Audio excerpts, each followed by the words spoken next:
Avis. Eva, à quoi ressemble le zapping du week-end et quel thème se dégage des différents programmes que vous avez choisis? À une émotion, un bouleversement face à deux reportages. Le premier est intitulé Village d'enfants. C'est un lieu qui accueille les fratries qui sont retirées de leur famille. C'est le cas d'Honorine, Emeline et Adeline. Les trois sœurs ont perdu leur papa il y a quelque temps.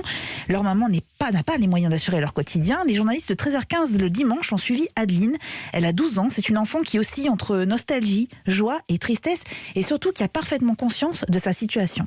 Moi, de savoir qu'il y en a qui voient leurs parents tout le temps et que moi et même les autres du village, qu'on voit nos parents même une fois par mois ou tous les week-ends, c'est pas beaucoup parce que normalement tu dis qu'une famille ça reste une famille, tu vas pas être séparés. Et du coup ça me rend triste. Adeline m'a bouleversée. Depuis 7 ans, elle vit dans ce village, attendant les visites chez sa maman à qui elle apprend à lire et à écrire. C'est le premier épisode de ce 13h15 le dimanche. Et puis Philippe, je ne suis pas une salope, je suis journaliste. Marie Portolano aussi, Estelle Denis, Isabelle Moreau, Isabelle Iturburu, Nathalie Yanetta, Charlotte Namura, Clémentine Sarlat également. Pourtant, ces femmes, et bien d'autres, journalistes sportives, ont entendu des horreurs au cours de leur carrière, des phrases comme celle-ci. J'ai envie de lui mettre profond à cette salope. Elle a trop mangé, cette pute. Elle est prête à se faire prendre par toute l'équipe, cette chienne.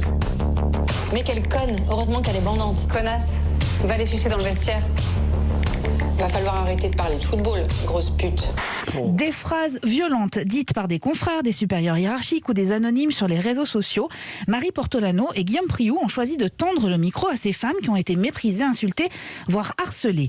Autre extrait de ce reportage remarquable. Ça pourrait presque paraître anecdotique, ça l'est pas du tout. Écoutez Vanessa Lemoigne, journaliste à beIN Sport. T'as déjà été considérée comme une potiche, toi, à l'antenne? Une fois, j'étais pas là, on m'a remplacée par une plante verte. Ah oui. Alors c'est de l'humour. Oui, c'est de l'humour. Mais le premier truc que j'ai vu, quand j'ai vu ça, je me suis dit, mais sérieux ? Elle raconte ça en souriant, Vanessa Lemoigne, mais quelle violence. Alors ce reportage, il est essentiel. Il faut entendre ces femmes, prendre conscience de la portée des mots et des actes de chacun. Le pire, c'est que je suis convaincue que les 16 femmes qui témoignent dans ce reportage, elles n'ont pas tout dit, qu'elles ont encore caché un certain nombre d'agissements. Et elles parlent pour la profession des journalistes sportives, mais pour toutes les femmes aussi. La vie d'Adeline est à découvrir dans 13h15 le dimanche sur France 2 et le documentaire Je ne suis pas une salope est diffusé dimanche à 18h sur Canal+. Merci beaucoup Eva Rock. Merci beaucoup Bertrand Chamel.